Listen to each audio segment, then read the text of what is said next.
cuando Will Smith entró en un McDonald's común y corriente, solo esperaba disfrutar de una comida tranquila. Pero todo cambió cuando dos niñas negras se convirtieron en el blanco de un racismo flagrante justo frente a sus ojos. Lo que comenzó con un comentario injusto se desveló en una revelación impactante sobre las capas ocultas de racismo incrustadas en la sociedad. Will decide intervenir, pero ¿podrá desafiar un sistema que ha ignorado a personas como ellas durante años? El McDonald's estaba lleno de actividad, los clientes hacían fila para pedir, oficinistas comían hamburguesas en silencio y un grupo de adolescentes reía en una esquina. A primera vista, era solo otro día normal. Pero todo cambió cuando dos niñas negras entraron al restaurante. Se veían vacilantes, mirando nerviosamente a su alrededor como si no pertenecieran. Su ropa estaba limpia pero visiblemente desgastada. En sus manos sostenían unas cuantas monedas, apretándolas con fuerza, como si temieran que alguien se las pudiera arrebatar. Rápidamente llamaron la atención del gerente, un hombre blanco de mediana edad con una expresión severa. Se les acercó de inmediato, con un tono brusco y autoritario. Ustedes no pertenecen aquí. Este lugar es para clientes que pagan, no para mendigos. La niña mayor intentó responder, pero su voz salió demasiado baja. Solo queríamos comprar algo de comida. Vayan a comprar a otro lado, interrumpió el gerente. Váyanse ahora, o llamaré a la policía. Esta escena no pasó desapercibida para Will Smith, quien estaba sentado en un rincón del restaurante. No necesitaba ser un actor famoso para entender lo que estaba pasando. Ya había visto situaciones como esta antes. Pero esta vez lo tocó más profundamente, eran niñas. Levantándose, Will caminó tranquilamente hacia el mostrador y se dirigió al gerente. Disculpe, ¿por qué está pidiendo a estas niñas que se vayan? El gerente se giró hacia Will, frunciendo el ceño al notar con quién estaba hablando. Su tono cambió ligeramente, aunque sus palabras seguían siendo igual de despectivas. Ellas no pertenecen aquí. Gente como ella solo arruina la experiencia para los clientes que pagan. Gente como ellas, repitió Will, con un tono más frío. Están intentando comprar comida. ¿Tienen algún tipo de regla sobre quién puede comer aquí? El gerente vaciló, pero trató de mantener su postura. Mire, señor, soy responsable de la reputación de este establecimiento. ¿Reputación?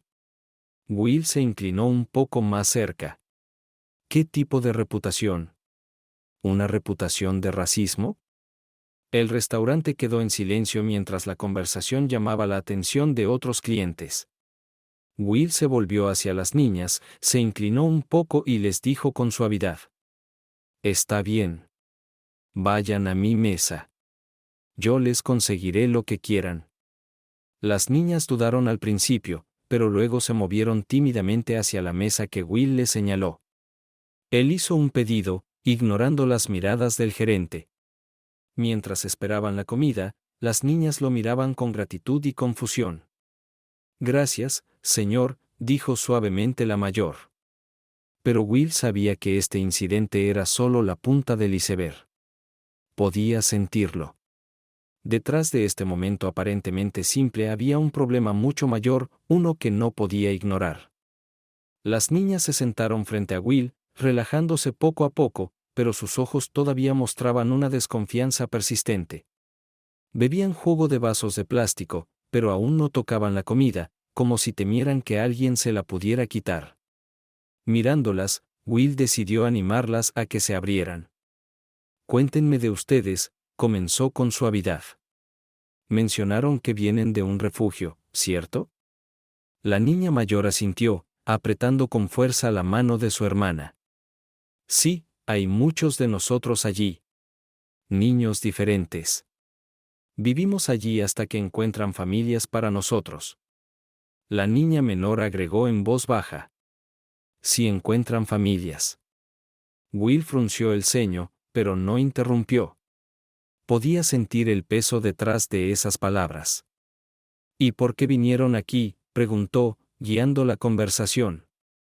La mayor suspiró. Queríamos comprar algo con el dinero que ahorramos. Donde vivimos, a menudo no hay suficiente comida. A veces solo les dan a los niños mayores o a los que llegan más rápido a la mesa. Mi hermana y yo tratamos de guardar todo lo que podemos. Sus palabras hicieron que Will apretara los puños bajo la mesa. Trató de no mostrar su frustración. ¿Pero por qué las hacen salir de lugares como este? No hicieron nada malo. La niña esbozó una sonrisa amarga. A la gente no le gustamos. Lo sabemos. Si vienes de un refugio y eres negro, siempre piensan que estás tramando algo malo. Hizo una pausa antes de continuar. Una vez, mi hermana y yo fuimos echadas de una tienda de ropa. Solo estábamos mirando los estantes, pero la dependienta dijo que no podíamos pagar nada y que no quería problemas. La niña menor, ahora un poco más abierta, añadió. Una vez en el autobús, nos hicieron sentarnos adelante junto al conductor porque alguien se quejó de que éramos muy ruidosas. Pero solo estábamos hablando entre nosotras. Will escuchó sus historias, sintiendo una ira creciente. Le resultaba difícil oír cuánto odio y desprecio habían enfrentado estas niñas tan jóvenes. ¿Y qué hacen en esas situaciones?, preguntó suavemente. La niña mayor se encogió de hombros. Nos vamos. Si discutes, es peor. Una vez, un hombre en el parque dijo que estábamos robando juguetes de niños blancos y llamó a seguridad. Pero solo estábamos sentadas en un banco. La niña menor bajó la mirada y susurró. El policía ni siquiera nos escuchó. Solo nos dijo que nos fuéramos y no volviéramos. Will se congeló al escuchar sus palabras. Recordó cuando lo detuvieron y registraron en la calle siendo adolescente, a pesar de no haber hecho nada malo. Recordó cómo había luchado por explicárselo a su madre, tratando de justificar las acciones de quienes lo trataban injustamente. La niña mayor habló de nuevo, con una voz firme pero llena de resignación. Estamos acostumbradas. La gente no quiere vernos. Piensan que somos problemas. La niña más pequeña de repente levantó la mirada hacia Will, con los ojos llenos de lágrimas. ¿Es porque somos malas? Esas palabras golpearon como un puñetazo en el estómago. Will miró a las niñas, con el corazón roto. Se inclinó un poco más cerca, eligiendo cuidadosamente sus palabras. No, no es por ustedes. Ustedes no son malas. Los malos son las personas que las tratan de esta manera. La niña mayor secó las lágrimas de su hermana y dijo en voz baja. Eres el único que dice eso. Ese momento se quedó grabado en la mente de Will. Se dio cuenta de que no podía dejarlo pasar. Tenía que hacer algo para que niños como estas niñas no se sintieran invisibles, para que supieran que el mundo podía ser mejor. Estas historias se convirtieron en el catalizador para Will, marcando el inicio de un viaje que cambiaría no solo la vida de las niñas, sino también la suya. A la mañana siguiente, Will se encontraba frente al deteriorado edificio del refugio. Su fachada estaba tan desgastada y cansada como las historias que las niñas le habían contado, pintura descascarada, grietas en las paredes y columpios oxidados en un pequeño patio de juegos. Cerca, un viejo aro de baloncesto con una red rota se balanceaba con el viento. Todo en este lugar hablaba de abandono. No había céspedes verdes ni pintura fresca, solo asfalto agrietado y basura esparcida por los bordes del patio. Mientras Will estudiaba el entorno, la puerta principal chirrió al abrirse, y una mujer salió. Era la señora Lawrence, la directora del refugio. Parecía exhausta, con un traje descolorido que le quedaba flojo y el cabello recogido en un moño desordenado.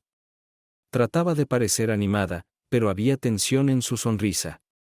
Bienvenido, señor Smith, dijo, extendiendo la mano. Estamos muy agradecidos de que haya decidido visitarnos. Gracias por recibirme, señora Lawrence, respondió Will, estrechándole la mano. Echó un vistazo al edificio y notó a niños asomándose cautelosamente por las ventanas. ¿Las niñas que conocí ayer viven aquí? Sí, suspiró ella. Han pasado por mucho, pero muchos de nuestros niños tienen historias similares. Por favor, pase, y le mostraré el lugar. Entraron, y Will se sintió inmediatamente golpeado por el olor a humedad del viejo edificio, una mezcla de polvo, humedad y productos de limpieza baratos. Los pasillos eran estrechos, las paredes descascaradas y los pisos cubiertos con linóleo desgastado. El aire estaba impregnado de una sensación de escasez. Tratamos de mantener las cosas limpias, comenzó la señora Lawrence, casi disculpándose. Pero nuestros recursos son tan limitados. La mayoría de nuestras donaciones se destinan a comida y necesidades básicas. Will asintió, aunque frunció el ceño profundamente.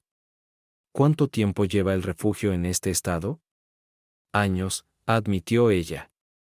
Solíamos tener más apoyo, pero en los últimos 5 años, nuestro financiamiento se ha reducido casi a la mitad. Lo condujo por un pasillo estrecho, pasando por las habitaciones donde vivían los niños. En una de ellas, las literas estaban apretadas unas contra otras, cada una con colchones delgados y mantas gastadas. En los estantes había unos pocos juguetes dispersos que parecían haber sido donados hace años. Este es el dormitorio de las niñas, dijo la señora Lawrence. Las que conoció ayer se quedan aquí. Will observó la habitación. Era estrecha e incómoda. ¿Cuántos niños viven en esta habitación? 6, respondió ella. No tenemos espacio para menos. A veces, los recién llegados tienen que dormir en catres hasta que se libera un lugar. Su mirada se posó en las paredes, decoradas con papel tapiz viejo y dibujos infantiles descoloridos. Estos dibujos parecían ser el único punto brillante en la habitación. ¿Y los otros niños? Tenemos un total de 38 niños, continuó ella. Hay dormitorios separados para los niños y una sala común, pero aún así no es suficiente espacio. Se dirigieron a la cocina. Estaba equipada con refrigeradores viejos, estufas con perillas amarillentas y estantes llenos de alimentos enlatados. Sobre la mesa había paquetes de fideos instantáneos y unas pocas barras de pan. Recibimos ayuda de organizaciones benéficas locales, dijo la señora Lawrence, señalando los suministros de comida. Pero a menudo es lo mínimo necesario. Hago lo posible por asegurarme de que haya suficiente para todos, pero a veces tenemos que priorizar. ¿Qué quiere decir con priorizar?, preguntó Will, con el rostro endurecido. Ella dudó por un momento. Bueno, a veces los niños más pequeños reciben más comida porque todavía están creciendo. Los mayores entienden que no siempre hay suficiente para todos. Estas palabras hicieron que Will apretara los puños. Permaneció en silencio para contener su frustración. En la sala común, los niños jugaban con juguetes desgastados, un viejo juego de construcción, muñecas con el cabello deshilachado. En las paredes colgaban dibujos descoloridos, muchos de ellos representando casas y familias. ¿Son estos sus sueños?, preguntó Will, señalando los dibujos. La señora Lawrence dejó escapar una risa amarga. Sí. Casi todos los niños aquí sueñan con tener una familia. Muchos han estado esperando durante años, pero, lamentablemente, las familias rara vez eligen niños de nuestro refugio. Will notó a un niño sentado en una esquina con un libro. Parecía tener unos 8 años, completamente absorto en su lectura, como si estuviera bloqueando el mundo a su alrededor. Ese es Jason, dijo la señora Lawrence, siguiendo la mirada de Will. Es un niño muy inteligente. Le encanta leer. Will se acercó a Jason y se agachó a su lado. Hola, Jason, ¿qué estás leyendo? El niño lo miró, sorprendido al principio, pero luego respondió tímidamente. Es sobre estrellas. Quiero ser astrónomo algún día. ¿Astrónomo? Eso es impresionante, dijo Will con una sonrisa.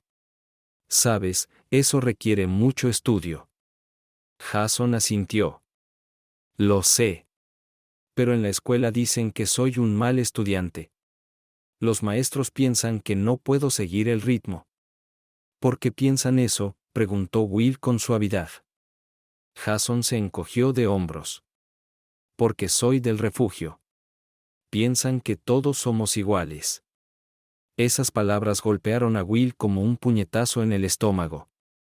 No veía a un niño problema, sino a un niño con sueños, retenido por los prejuicios de adultos que deberían haberlo alentado. Cuando Will salió del refugio, permaneció junto a su auto durante mucho tiempo, tratando de ordenar sus pensamientos. Esta visita le había abierto los ojos. Se dio cuenta de cuán profundamente arraigados estaban el racismo sistémico y la desigualdad, y cuánto trabajo se necesitaría para cambiar esta realidad. Después de visitar el refugio, Will no podía dejar de pensar en lo que había visto y escuchado. Las historias que los niños contaron sobre la injusticia, la pobreza y los prejuicios permanecían en su mente. Necesitaba entender por qué la sociedad ignoraba estos problemas tan descaradamente. Para obtener una imagen más clara, decidió sumergirse en el vecindario que rodeaba el refugio, hablar con los residentes locales, maestros e incluso con los propios niños. Después de la conversación en la tienda, Will se dirigió a la escuela local donde muchos de los niños del refugio estaban inscritos. Sabía que la educación era clave para romper los ciclos de pobreza, pero también sospechaba que estos niños enfrentaban desafíos incluso allí. El director de la escuela, el señor Collins, recibió a Will en su oficina. Era un hombre de mediana edad con una expresión cansada. Señor Smith, es un placer conocerlo. No solemos recibir visitantes, y menos alguien tan conocido como usted. Gracias por su tiempo, respondió Will. Quería preguntarle sobre los niños del refugio, ¿cómo les va aquí? El señor Collins frunció ligeramente el ceño. Para ser honesto, es complicado. Muchos llegan con importantes lagunas educativas, pero el mayor problema es su estatus social. ¿A qué se refiere?, preguntó Will. Los niños del refugio enfrentan mucho prejuicio, admitió Collins. Y, lamentablemente, ese prejuicio no solo viene de sus compañeros, sino también de algunos maestros. ¿Maestros?, dijo Will, sorprendido. Sí, suspiró Collins. Algunos de mis colegas piensan que esos niños son problemáticos, por defecto. Rara vez reciben aliento y son más propensos a ser castigados. Si algo pasa en un salón de clases, los niños del refugio son los primeros en ser culpados. El director sugirió que Will hablara con la señora Harrison, una maestra que había trabajado en la escuela por años. Era una mujer de mediana edad con ojos amables pero una expresión cansada. Intento ayudar a todos mis estudiantes, dijo ella. Pero estos niños llegan aquí cargando con tanto. Son menospreciados, hablados con condescendencia y rodeados de negatividad. Eso moldea cómo se ven a sí mismos. Hizo una pausa antes de continuar. Recientemente asigné un ensayo, Mi sueño. La mayoría de los niños del refugio escribieron sobre querer un hogar y una familia. Otros escribieron que su sueño era simplemente ser tratados como personas normales. Sus palabras impactaron profundamente a Will. Estos niños no soñaban con aventuras o metas ambiciosas, soñaban con necesidades humanas básicas que muchos dan por sentadas. Encuentro con los adolescentes. Al salir de la escuela, Will notó a dos adolescentes parados en la esquina, con camisetas que llevaban el logo del refugio. Parecían indecisos, como si no supieran a dónde ir. Hola, chicos, les llamó Will. Uno de ellos, un chico de rizos cortos, lo miró con atención. Eres el tipo que estuvo en el refugio hoy, ¿verdad? Sí, ese fui yo, respondió Will. El chico dudó un momento antes de añadir. Gracias por venir. Normalmente a la gente no le importamos. Sus palabras golpearon a Will como un puñetazo en el estómago. Se dio cuenta de cuánto significaba su visita para estos niños, mucho más de lo que había imaginado inicialmente. Ese día abrió los ojos de Will a la profundidad del problema. Se dio cuenta de que los niños del refugio no solo luchaban contra la falta de recursos, sino también contra el estigma que los seguía a todas partes. Esto no era un caso aislado. Era un problema sistémico que exigía un cambio. Y Will estaba listo para ser parte de ese cambio. Señor Smith, es maravilloso verlo de nuevo. Los niños no han dejado de hablar de usted desde ayer, dijo ella con una pequeña sonrisa. Me alegra estar de vuelta. Hoy me gustaría pasar más tiempo con los niños y conocer mejor cómo es su vida, respondió Will. Por supuesto, dijo ella con un tono genuino, aunque sus ojos delataban el cansancio.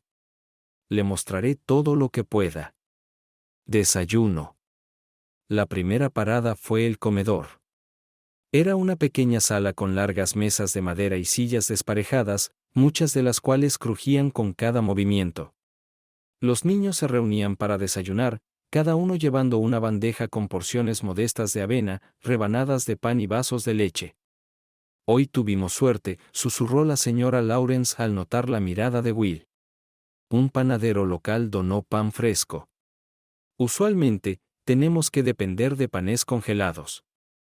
Will observó cómo los niños se sentaban en pequeños grupos, charlando tranquilamente entre ellos. En una esquina, dos adolescentes se sentaron apartados, con expresiones retraídas. Will decidió unirse a ellos. Hola, ¿les importa si me siento aquí?, preguntó. Asintieron, visiblemente sorprendidos por su presencia. Uno de los chicos, delgado y con una mirada aguda, fue el primero en hablar. Eres el actor, ¿verdad, el de Hombres de Negro? Will sonrió. Sí, ese soy yo. Pero ahora estoy aquí para aprender sobre ustedes, ¿cómo van las cosas aquí? El chico se encogió de hombros. Está bien. Mejor que estar en la calle. Su amigo, sentado junto a él, añadió en voz baja. Pero sigue siendo difícil. A veces se siente como si estuvieras atrapado aquí para siempre. ¿Por qué te sientes así?, preguntó Will, sintiendo una punzada de tristeza. El chico bajó la mirada hacia su bandeja. Nadie quiere adoptarnos. La gente piensa que hay algo malo en nosotros solo porque estamos aquí. La sala de juegos. Después del desayuno, la señora Lawrence llevó a Will a la sala de juegos, donde los niños pasaban gran parte de su tiempo libre. La sala estaba amueblada con sillas y mesas viejas, y los juguetes claramente estaban desgastados por años de uso. En el centro de la sala, un grupo de niños pequeños jugaba un juego de mesa, aunque faltaban muchas piezas. En una esquina, una niña estaba sentada con un cuaderno, dibujando con lápices de colores casi gastados. Will se acercó a ella. Hola, ¿qué estás dibujando? Ella lo miró tímidamente y sonrió. Una casa. ¿Y quién vive en la casa? La niña hizo una pausa por un momento y luego respondió. Yo y mi mamá. Will se dio cuenta de que este dibujo era más que una simple actividad, era su sueño, algo que anhelaba profundamente. Se agachó a su lado. Eres muy buena en esto, ¿dónde aprendiste a dibujar? Aquí, dijo ella. A veces vienen voluntarios y nos enseñan. Bueno, lo estás haciendo muy bien, dijo Will. Nunca dejes de soñar. Hablando con el personal. A lo largo del día, Will tuvo la oportunidad de hablar con varios miembros del personal. Uno de ellos, el señor Carlton, llevaba trabajando en el refugio más de una década. Era un hombre de unos 40 años, con un rostro cansado pero amable. Para ser honesto, este es un trabajo difícil, admitió el señor Carlton mientras hablaban en una pequeña oficina. Todo aquí está al límite. El financiamiento es mínimo, y las necesidades de los niños son enormes. ¿Cómo logran salir adelante?, preguntó Will. A veces se siente como si no lo lográramos, dijo el señor Carlton con un suspiro. Nos faltan maestros, consejeros, todo. Y estos niños han pasado por tanto dolor. Muchos de ellos ni siquiera creen que la felicidad sea posible. Hizo una pausa por un momento y luego añadió. Pero no puedo dejar este lugar. Cuando ves a un niño sonreír por primera vez después de semanas de silencio, vale la pena. La tarde con los adolescentes. Al caer la tarde, Will decidió pasar tiempo con los adolescentes. Estaban reunidos en una pequeña sala equipada con una vieja consola de videojuegos y algunos libros. ¿Cómo van las cosas aquí?, preguntó Will al grupo. Uno de los chicos, alto y delgado, sonrió con ironía. Depende del día. A veces está bien. A veces, no tanto. ¿Qué es lo más difícil? Una chica sentada en el suelo levantó la mirada. La gente piensa que somos malos. Si alguien descubre que eres del refugio, empiezan a evitarte. Es verdad, intervino otro adolescente.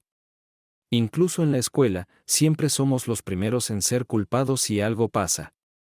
Will sintió cómo crecía su determinación. Estos chicos no merecían esto. No eran el problema, eran el resultado de un problema creado por la sociedad. Este día solidificó la resolución de Will. Las historias que estos niños compartieron no solo eran desgarradoras, sino un llamado a la acción. Will sabía que no podía quedarse de brazos cruzados. Estos chicos merecían un futuro mejor, y él estaba decidido a ayudarlos a encontrarlo. Esta historia resalta cuán profundamente arraigados están los prejuicios y la injusticia sistémica que privan a los más vulnerables, los niños, de la oportunidad de tener una vida digna. A través de su viaje, Will Smith vio que el problema no era solo la falta de recursos o apoyo. La verdadera tragedia residía en cómo la sociedad veía a estos niños, como otros, como diferentes, merecedores solo de lástima o desprecio. El mensaje es claro: nunca debemos aceptar la injusticia como algo normal. Debemos luchar contra los prejuicios y crear condiciones donde cada niño, sin importar su origen, se sienta digno, amado y capaz de soñar en grande.